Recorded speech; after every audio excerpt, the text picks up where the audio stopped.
Today's episode with Nikki Mark is probably one of the most aligned episodes I have ever recorded. And what I mean by that is she encompasses every single thing I've talked about on this show.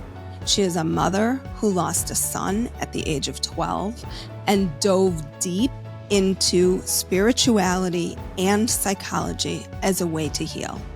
Please make sure you listen to this incredible episode and listen for the crazy moment we had when her son came through in the episode. It was so powerful, and I could not even believe what happened. So you will love this episode. You will love Nikki and the way that she shares her openness and vulnerability about her son, Tommy, and the beautiful short life he lived and the legacy that she carries on for him. Here's today's episode.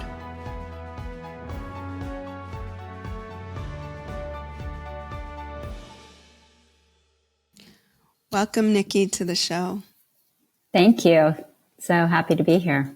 So before we even got started, I was just saying that this book, this memoir of your experience of the loss of your son, Tommy, was so beautiful, so just holistically written, I felt like, in terms of kind of what felt like I was walking through your grieving process with you.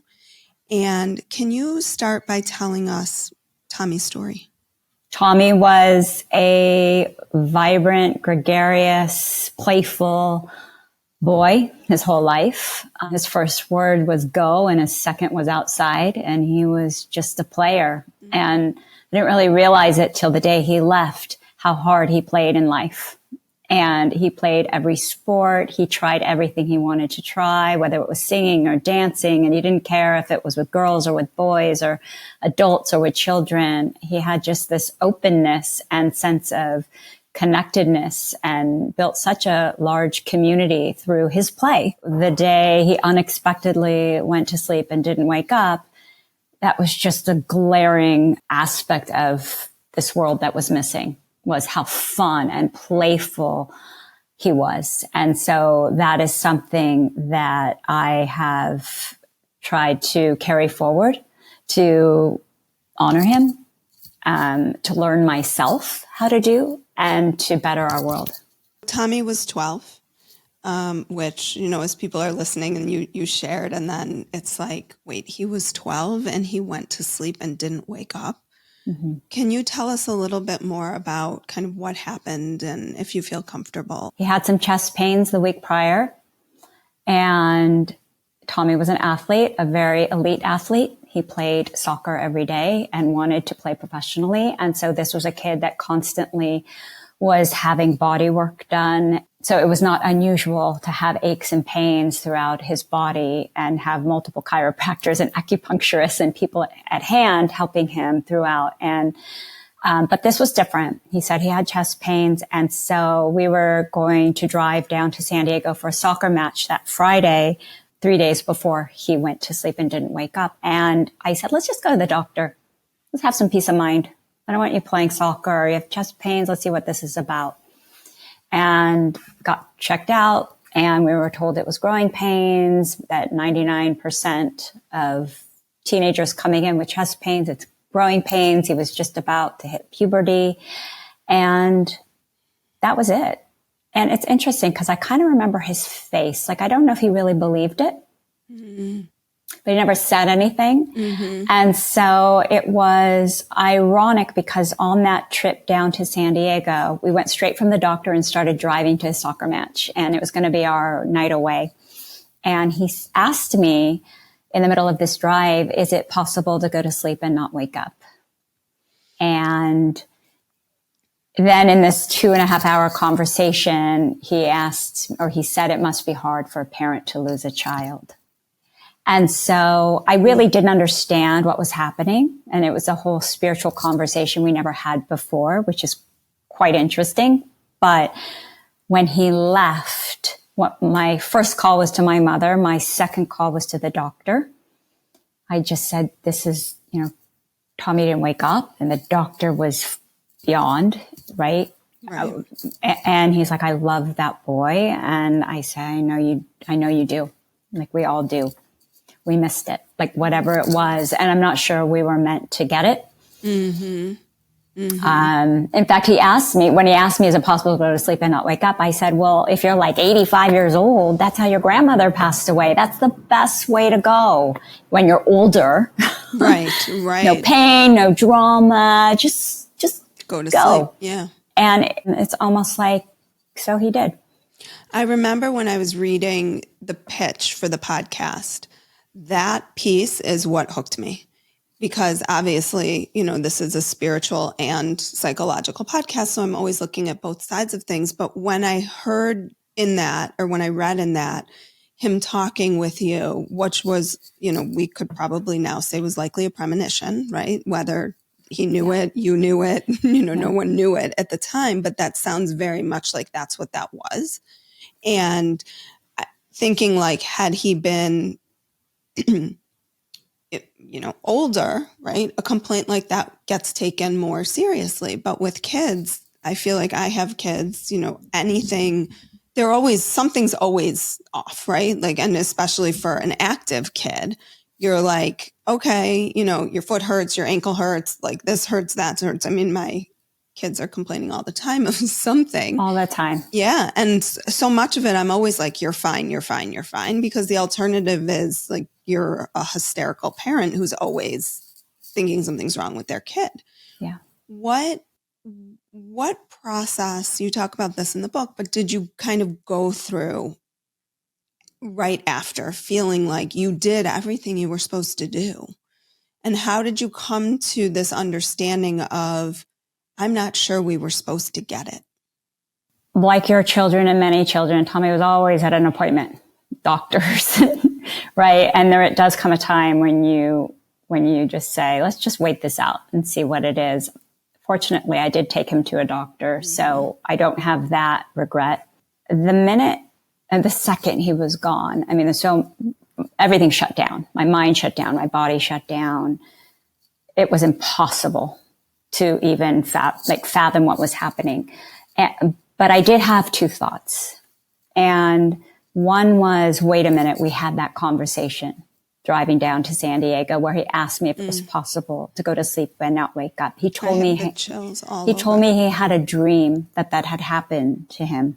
In that conversation, I reviewed his whole life with him. I told him how proud I was of him and all the many activities he had done in his life, all the people he had met, all the love he had shown. Like, these were not conversations that I typically had. We were busy people. We were not spiritual. We were not religious. So the whole thing, upon reflection, I thought to myself, wait a minute, there's some sort of plan here. This is something bigger that Tommy and I didn't know, but maybe at some soul level, like some deeper level, we knew. And we were having the conversation that I told him everything I would want to tell him if I knew we were going to say goodbye. And so I felt a relief and appreciation. Oh my God, so grateful we had that moment 3 days ago. I also had a reflection upon my family. I had only learned very recently that I had great-great-grandparents who had lost a 12-year-old boy quickly, unexpectedly. Wow. And when I found that out, it was about 6 months before this happened. I thought to myself, what did I just stumble upon? And why didn't anyone in my family know about this boy? My family didn't have a lot of problems.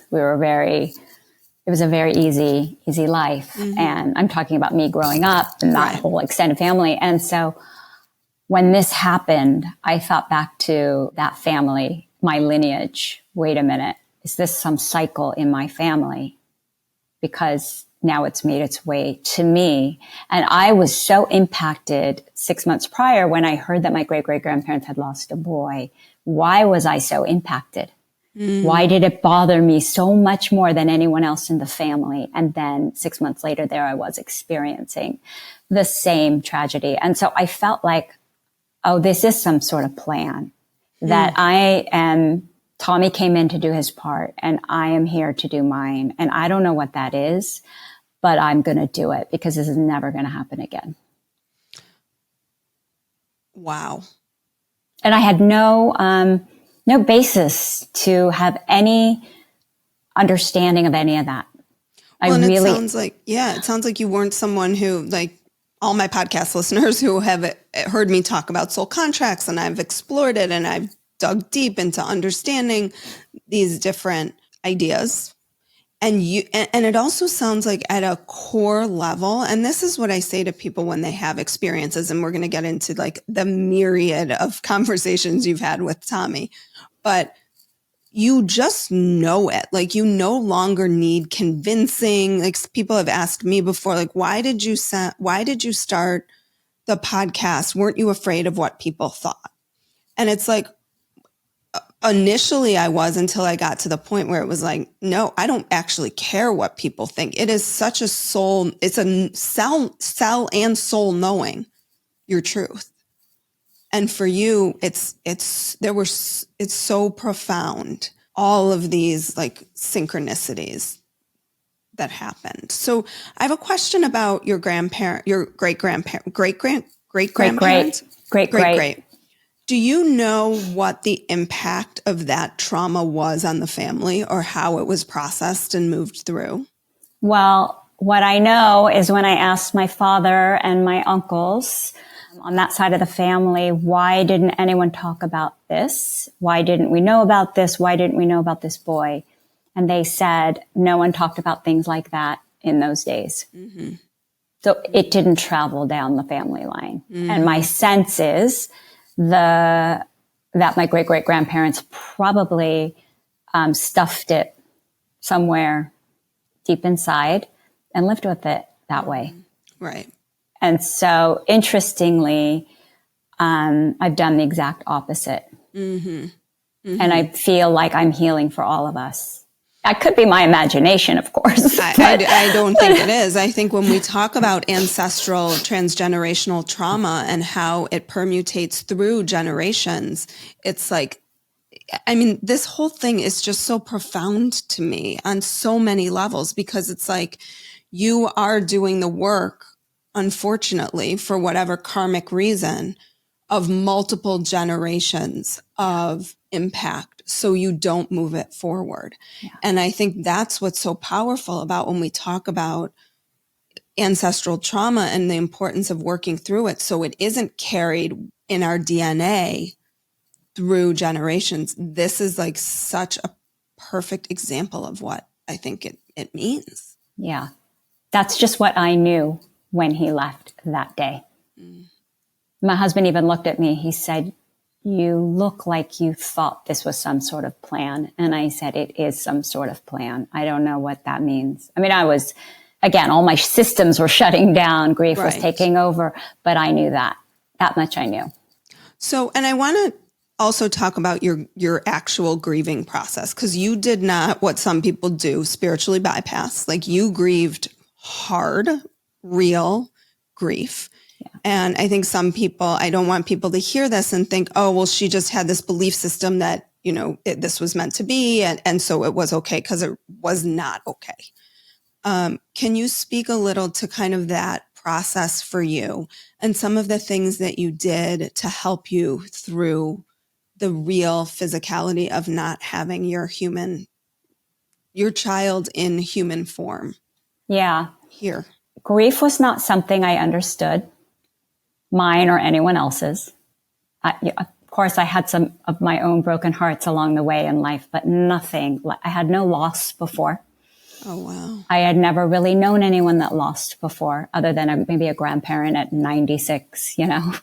It was worse than anything I could have ever imagined. And people would say, I can't imagine. And I would say, just don't even try, because it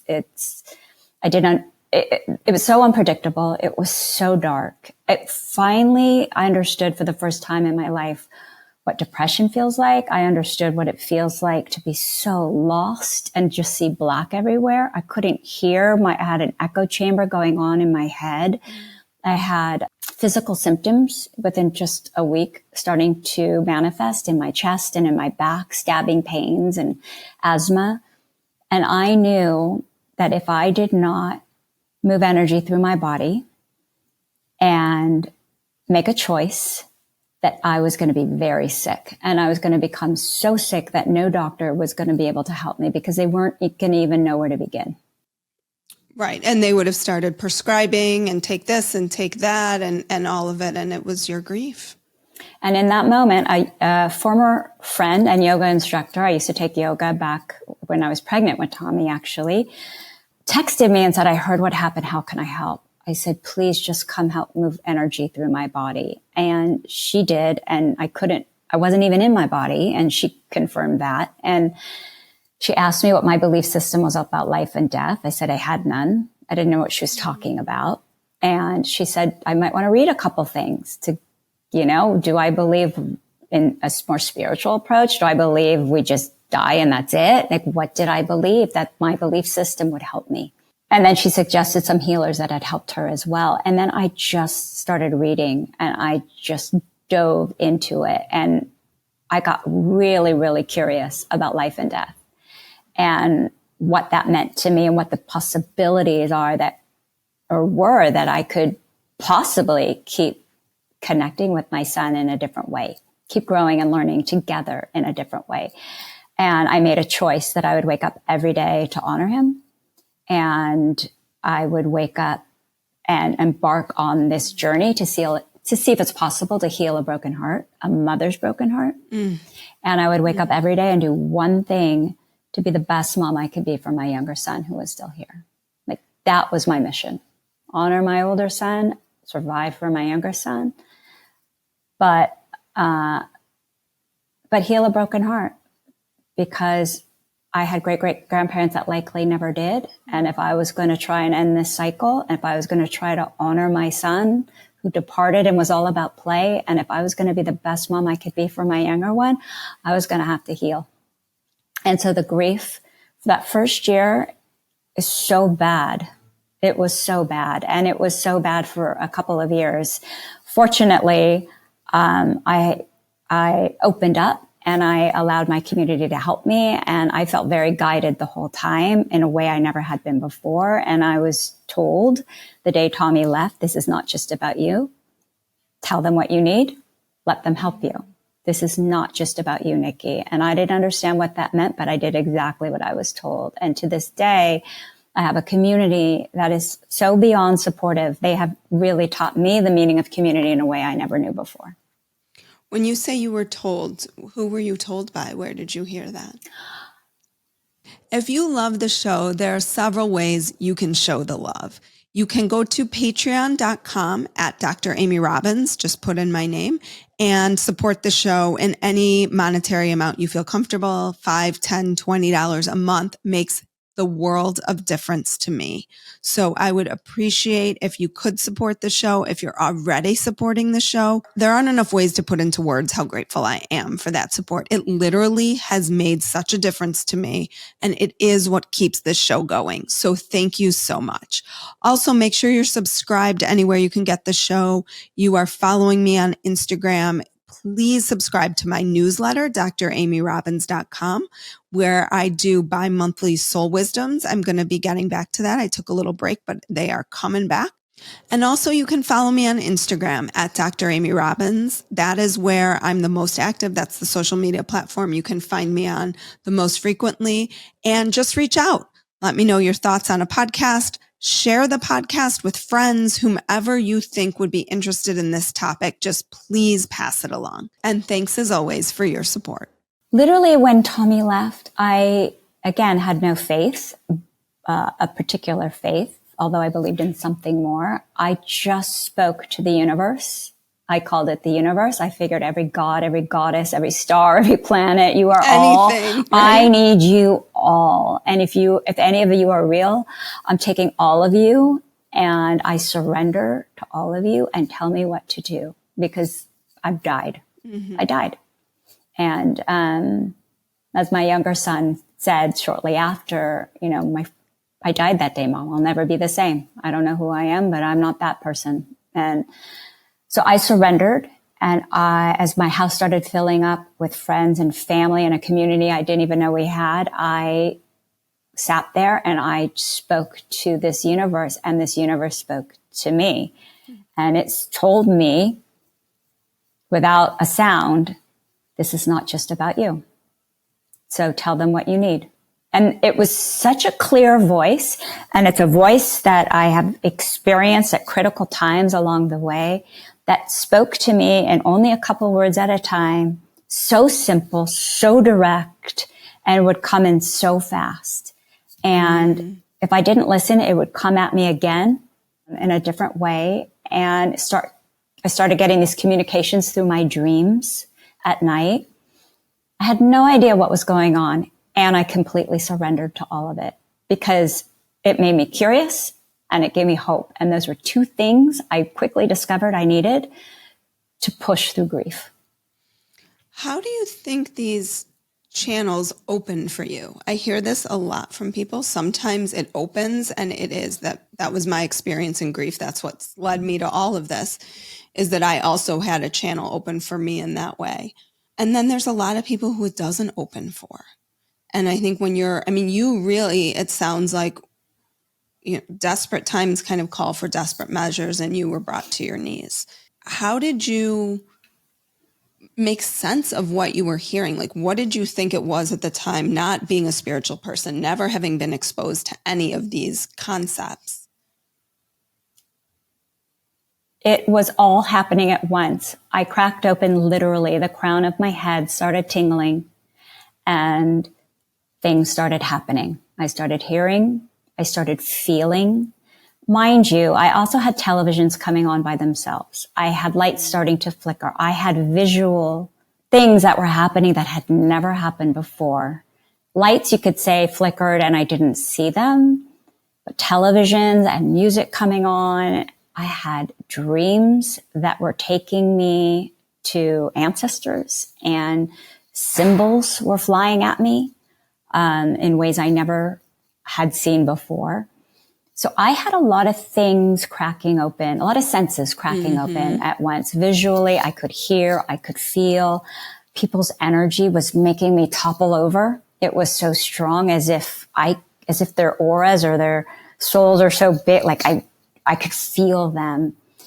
And I remember walking outside after like 2 weeks after the memorial and looking at the world, and it was totally different. The colors were different. The smells were different. The birds were different. All my senses were just ignited and like taking it all in. And I literally spoke to the universe. Like, I didn't want any of this. Like, don't try to dazzle me with your nature. Right. I'm fine with the muted colors in my fine. And my life was fine and just great before. Thank you very much.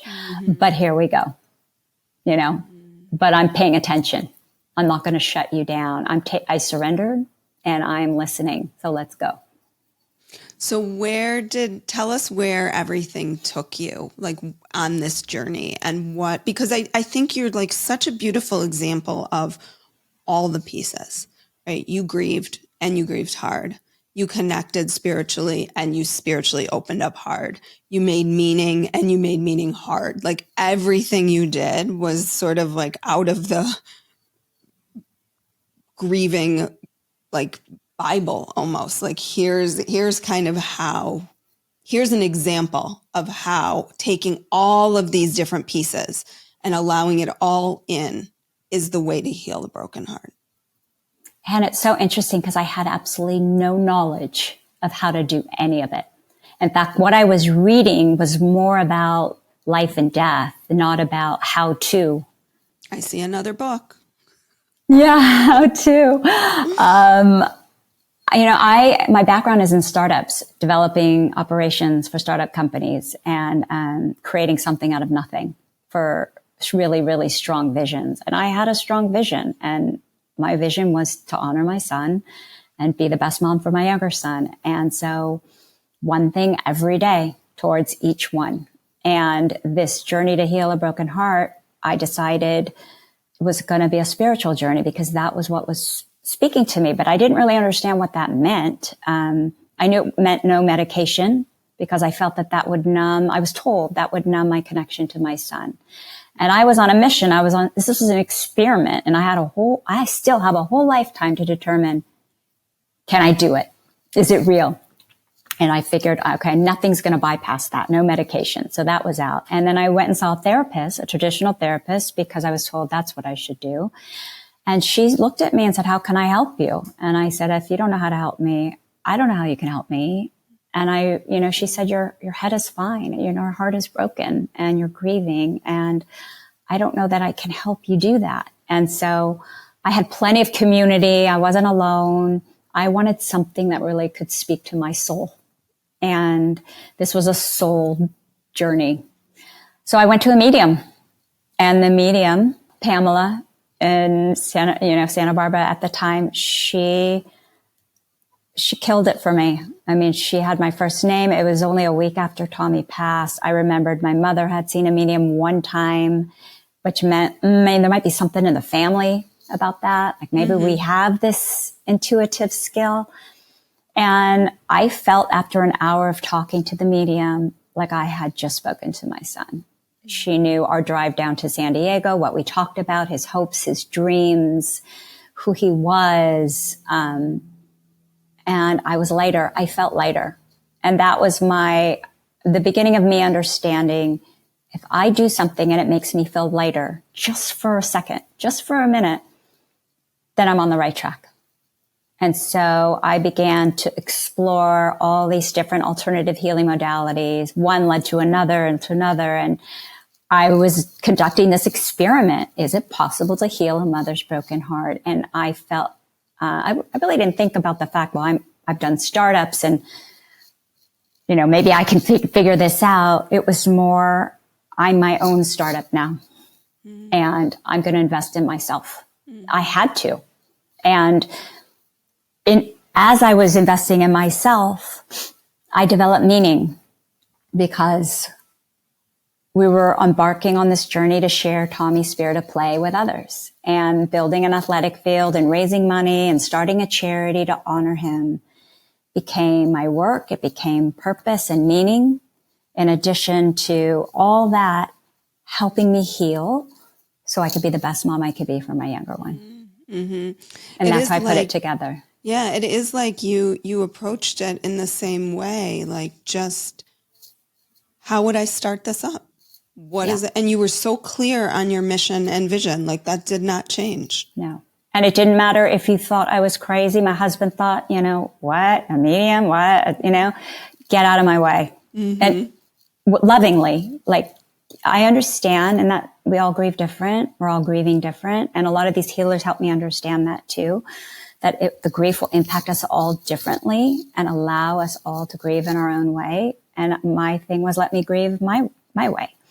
And so everyone did. And the thing is, like with any startup, you have a vision and you want to get to that vision, but there's lots of steps in between. And so every day, my goal was simply one step. I will do one thing every day. The grief was so bad. It could be one email. It could be one phone call. It just had to be one thing to move the needle. And then eventually it becomes two things and three things. And then you hit one goal and then you get to the next goal, because the overall vision is just too big at a time like that. It doesn't make sense. How am I going to ever get there when you're in such a dark place? But you can get up every day and you can do one thing. And that led me to the next and the next, until one by one, I started hitting those goals. Can you share some of the alternative things that you did to help you? Yeah. So the mediums were quotes. Yeah, the medium was the first, and then I really got into yoga, with not in a serious way, but I needed community. I couldn't do things alone. I spent a lot of time alone processing and grieving, and I started writing just to process. And so I went to yoga classes, very, very forgiving ones that were not fussy at all, just to move. I started meditating. I mean, that's how desperate I was. I did not even consider meditation. I stumbled into a breathwork class. I stumbled into a sound bath. I didn't even know what these things were. I weeped through the whole thing. And after about 2 months, the grief in my brain started popping during the middle of these meditations. It was just oozing out of me. And I knew it was helping. And because it made me feel lighter. So if I had a bad medium I spoke to, she didn't make me feel lighter. But then I had almost everyone I ever went to was trusted by someone I knew and then referred me on. And I had amazing experiences. So from yoga to acupuncture to a medium, energy healers that could simply tap into the energy and my lineage. And that's where the whole ancestral healing notion that I had the day he left really came to the forefront, which is absolutely your lineage is impacted. And we started diving into what that means. And I also tried mushrooms. And I didn't even know what I was doing. I had a private session with a woman who was a psychologist and had been using this to help people with depression and trauma. And I had heard that it had helped a lot of veterans with trauma and PTSD. I was like, anything, my suffering was so great. I needed a break from myself. And for 6 hours, I grieved with the medicine. And then I connected with my son, Tommy, and I connected with maybe my higher self. And I started to see and hear and feel the things that a medium was telling me, but I was getting it directly. So I was getting confirmation from different people in different ways, addressing different layers of myself.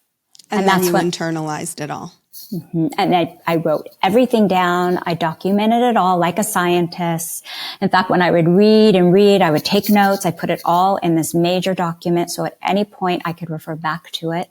And I asked myself, why am I doing all this? Like, why am I, at least documenting it? Why am I taking notes? Why am I approaching this like a science, at least in my way? And when I started writing a book, I realized, oh, this is why. So I never forget a thing. So what does your relationship look like now with Tommy? Are you able to communicate with him directly?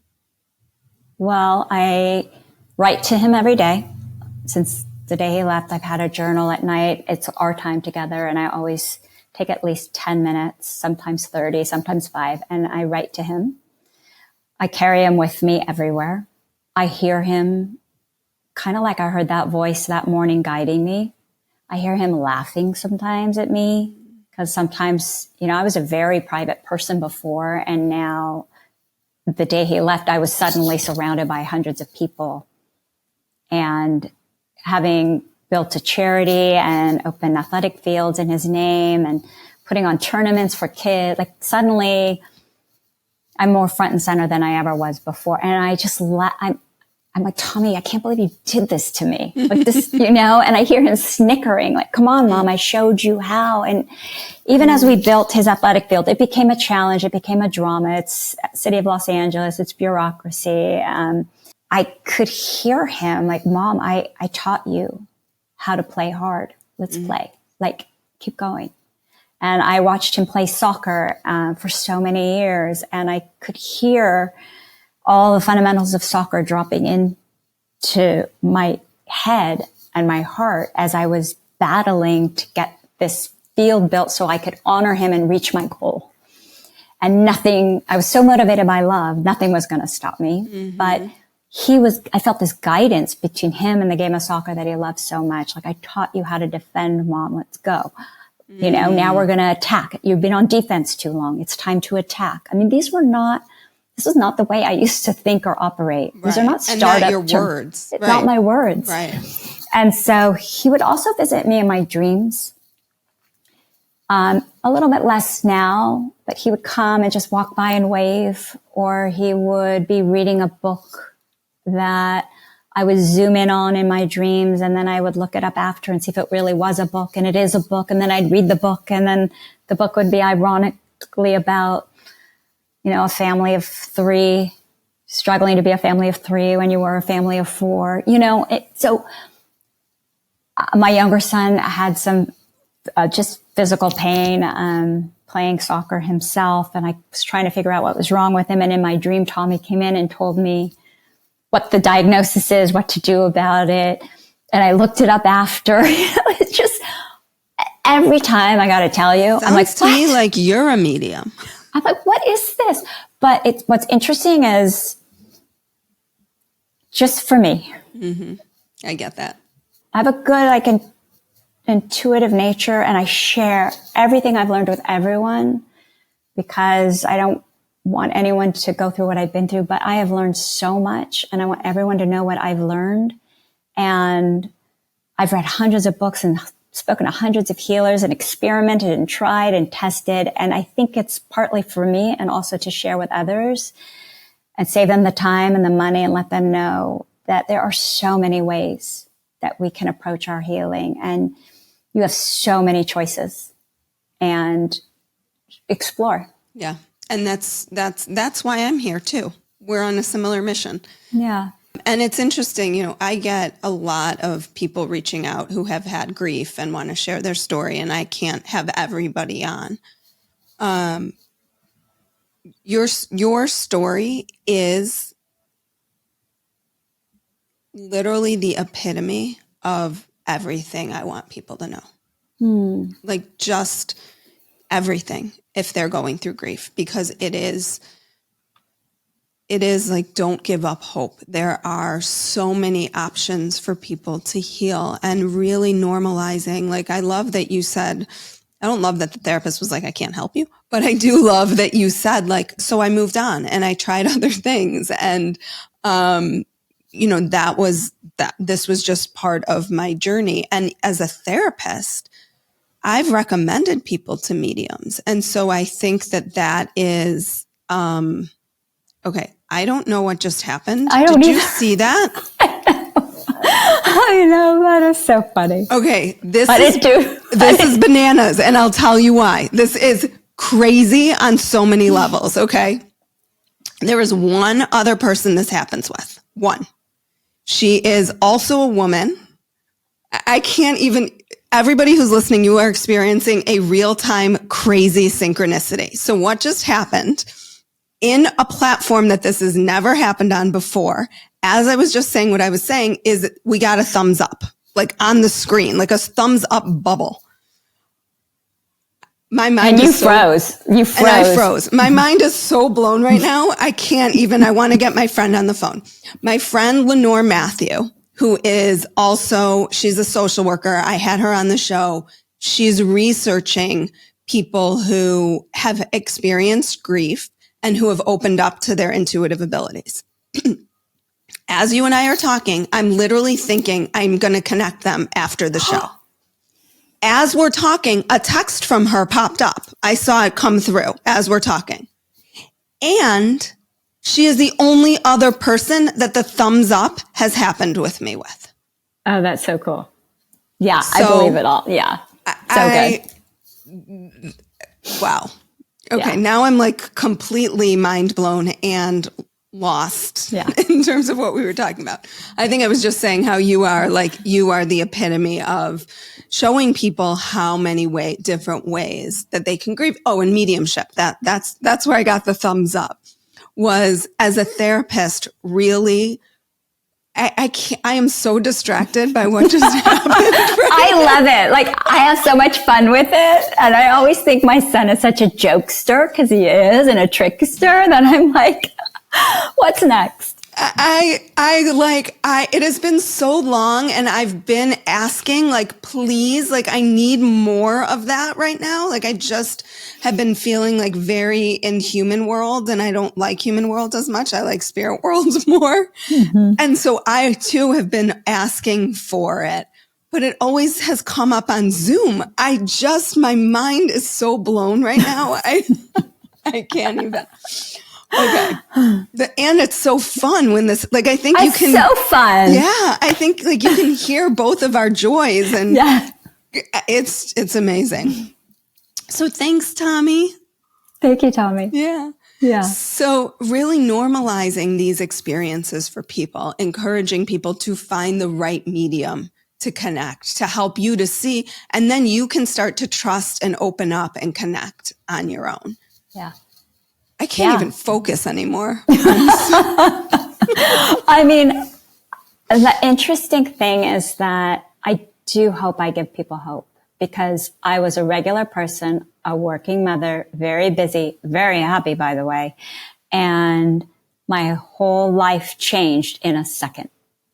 And you have to start over. I don't believe you can just Band-Aid yourself. I couldn't Band-Aid myself to just be okay. I had to restart. And how do you do that? You have a blank piece of paper in front of you, and you got to have some sort of vision, even if it's, I will survive and I will find a way. And then that gets bigger and bigger. And you need hope, you need possibilities, and you need a very strong belief system in yourself that I will do this. And, it was really interesting what the first medium said to me. And it was only a week after he left. And I don't know what would have happened if I didn't have that conversation, because it really gave me hope that it was possible to still connect, that it was possible that what he said is, Mom, you're going to do a lot for me in my name. And that's cool. That's okay. But ultimately, at the end, it's going to be for you too. And I really took that to heart, because in that trip to San Diego, he asked me, what will your next job be, Mom? What are you going to do? I had just finished a consulting job. I said, I don't know, but I want it to be really meaningful. And it was almost like 3 days later, the universe said, this is your job now. And it's going to be very meaningful. And of course, when you're grieving, you don't want any of it. You don't understand it. But right. I'd be like, take your effing job. Totally. Yeah. And But nothing would stop me from honoring my son and sharing his spirit of play with others. I knew I had to do at least that. If I wanted to die after that, I could figure out how to do that then, but I at least was going to do that. And I had my younger son. I couldn't die. He deserved a mother. So those two things are started to what pull me. And I found the meaning and the hope that I needed. I found the spirituality and the faith that I needed. And I decided, okay, this is, like you said, I'm going to be a bridge, because this is where I like living most, with half of me honoring my son in one world and half of me fully living for my other son in this world. That is my place. Where are you and how are you doing today? And how is your son and your husband? Like, what does your life look like? It was 2018? Yeah. Yeah. So terrible at math, 5-6 years ago? Coming up on 6 years, yeah. Okay. My life is full of meaning. I wrote a book recently that just came out, that during this whole time of healing and building our foundation and athletic fields, I started writing and wrote a book, and I just got really creative and cracked open a talent or a skill or an interest I didn't even know I had. I'm busy. I'm invested in something I love and am passionate about. It's a topic that I find so fascinating that I think if it helped me so much, other people's stories, hopefully my story will help other people too. I am very realistic. Recovering from trauma like this and tragedy, it is a practice, and it is maybe for life. So I really prioritize my yoga or my meditations. I have to do it every day, something that is mindful for me. And if I go too long without it, I feel my nervous system start to shake and I become a bit more unstable. I don't like that feeling. So, I've cut out a lot of sugar. I cut out anything. I don't drink a lot. I cut out things that could make me more emotional than I need to be. And Our family is doing well. My husband, we always talk about Tommy, my younger son too. He's playing soccer. He honors Tommy in his way by playing soccer. My husband loved music, and so did Tommy. And he honors him with me, building athletic fields with Tommy. It's not easy to be a family of 3 when you were a family of 4 every day. It doesn't, we have not moved on. It's not like, oh, we moved on. No, we will not move on.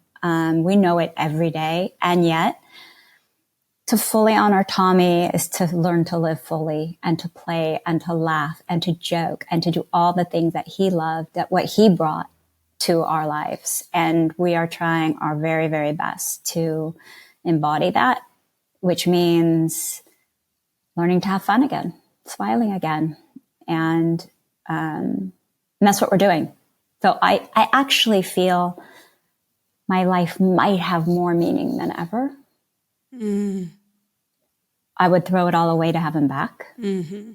But I feel very, very committed to myself in a way I never did before, to my family at a much deeper level, and to the possibilities of like this magical world that I think is so fun to explore. Nikki, this was so incredible. Thank you for sharing your story, your love for Tommy. Tommy, thank you for showing up here with us today. It was just, it added, that piece just really took it to a whole other level. It's going to take me a while to come down from that momentary high. I know I just have this sense that your work is going to expand exponentially.